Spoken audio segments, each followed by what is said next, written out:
Olá para você que está assistindo esse vídeo. Aqui agora vamos começar a etapa 3, né? Vamos para o top 3 agora, para a gente entender melhor agora o final da trajetória de Jesus. Como a gente tinha falado, tem parte 1, parte 2, essa é a parte 3. E vamos lá para ver como foi o final, aqui o final do Evangelho, como que está sendo. E um pouco do ensinamento que o Evangelho traz para a gente, certo? Então vamos lá. Mateus capítulo 11, versículo 1 ao 5.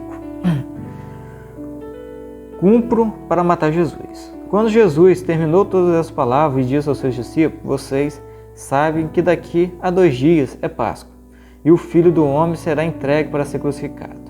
Então os chefes dos sacerdotes e os anciões do povo se reuniram na sala do sumo sacerdote, que se chamava Caifás, e se consultaram para combinar uma cilada, a fim de prenderem Jesus e o matarem. Mas diziam: não durante a festa, para não haver tumulto entre o povo. Então,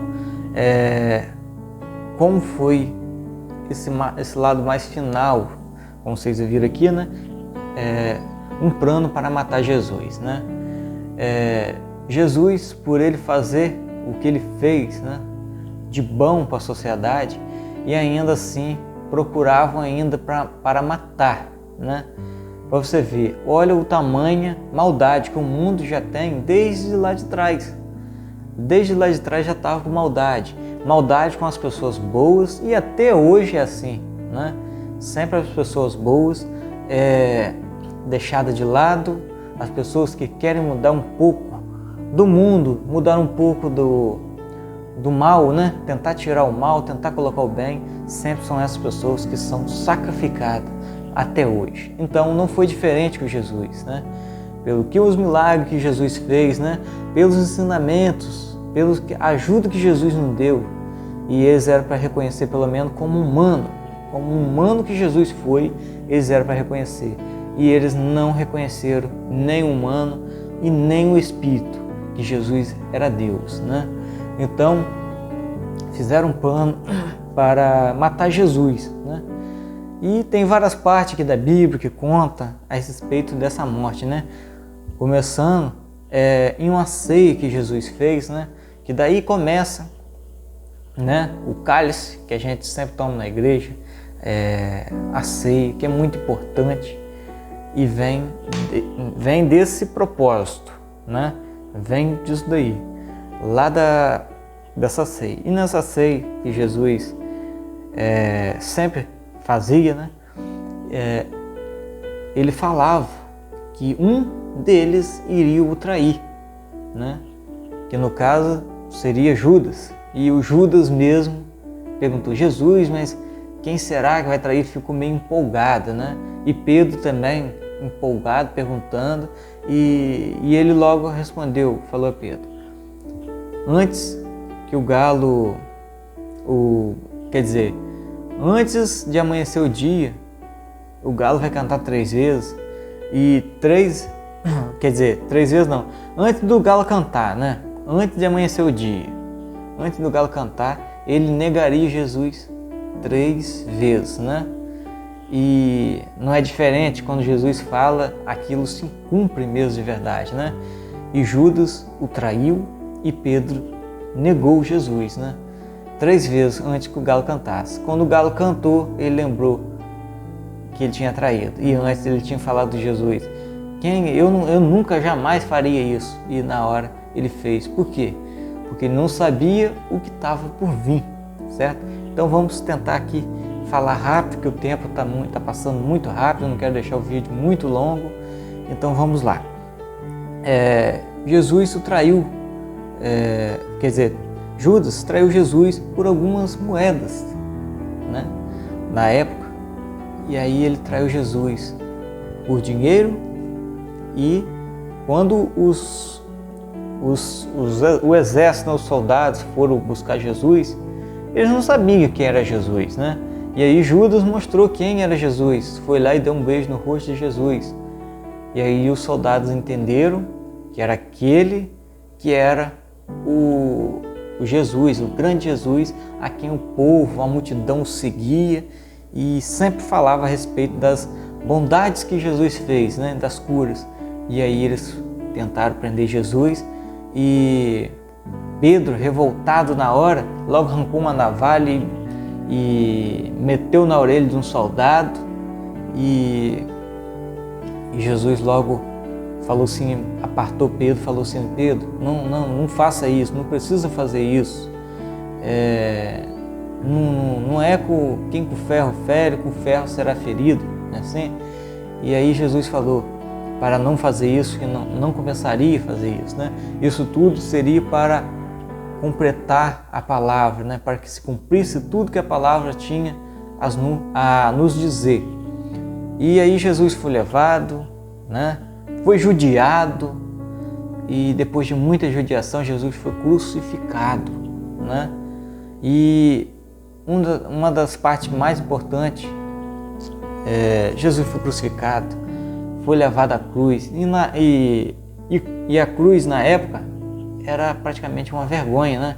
Era uma morte vergonhosa, porque só estupradores, bandidos, só pessoas ruins, bem ruins mesmo, que iam para a cruz. Então era um sinal de vergonha e eles tentaram envergonhar Jesus.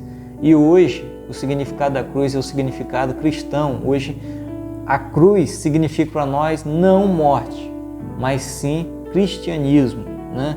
Que vem de Jesus. Jesus mudou a trajetória da cruz, né?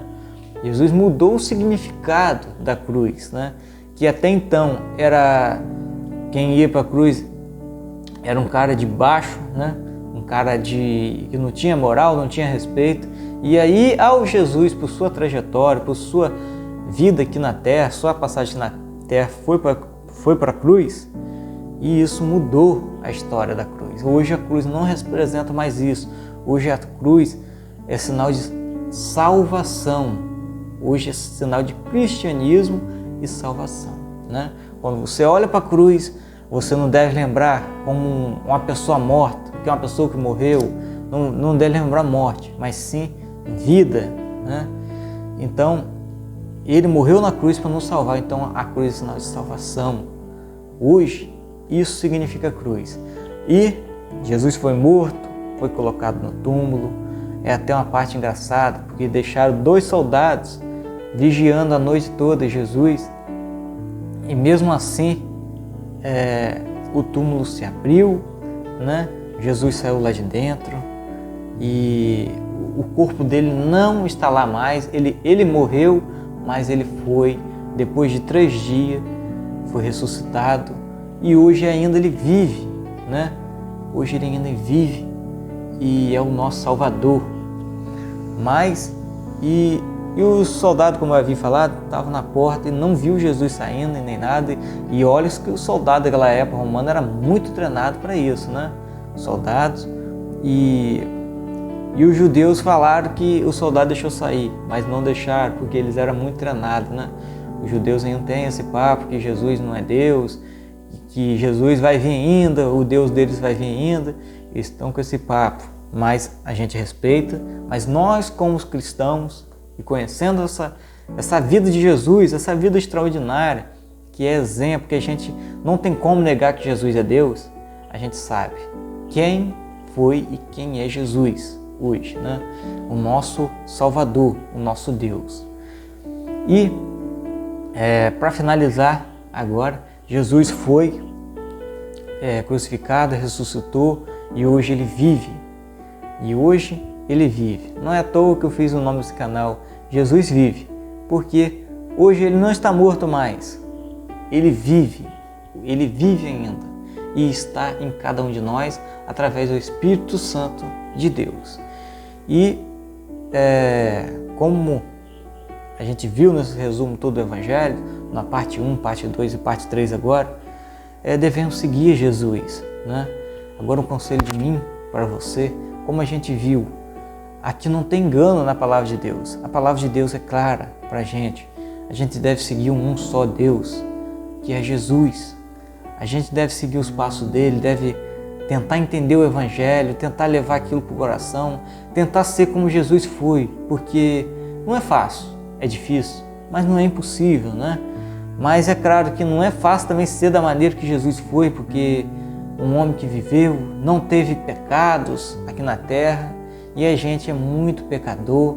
A gente sempre fala, a gente não é digno nem para falar o nome de Jesus, a gente não era nem para citar o nome dele, de tão pecador que a gente sempre erra, mas é aquele negócio, a gente sempre erra, mas a gente tem que consertar os nossos erros. Nós devemos consertar os erros nossos, porque não devemos só ficar no erro, só errando e nada consertar. Então devemos consertar o nosso erro, devemos ir à igreja, que é muito importante. Não importa a igreja que você vai, mas é importante ir à igreja. Mas depender de tudo, a gente tem que seguir sempre o Evangelho, seguir o que Jesus deixou aqui para nós, seguir o que a Bíblia nos mostra, né? E a Bíblia só nos mostra coisa boa. Então é disso, eu sempre falo. A gente tem que seguir o Evangelho, seguir a Palavra de Deus. Não importa o que pregadores falam na igreja, não importa o que padres, pastores, quem que seja, né?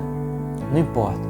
Devemos sempre seguir o que está na Palavra, sempre conferir a Palavra de Deus, porque aqui, meu irmão, aqui está a salvação. Então devemos sempre seguir isso. E finalizando o vídeo, para não ficar muito grande, e espero que vocês gostem. Assiste todas essas etapas que eu deixei aqui, é um resumo, dá para entender muito a Palavra de Deus através desse resumão que eu fiz aqui, certo? Fique com Deus. Se não for inscrito aqui no canal, se inscreva no canal, o canal tá legal, é um canal cristão, dedicado a você cristão, que acredita na Palavra de Deus. E encerro mais esse vídeo e que o Senhor Jesus possa abençoar todos vocês. Esse vídeo em nome do Pai, do Filho e do Espírito Santo. Amém. Até o próximo vídeo.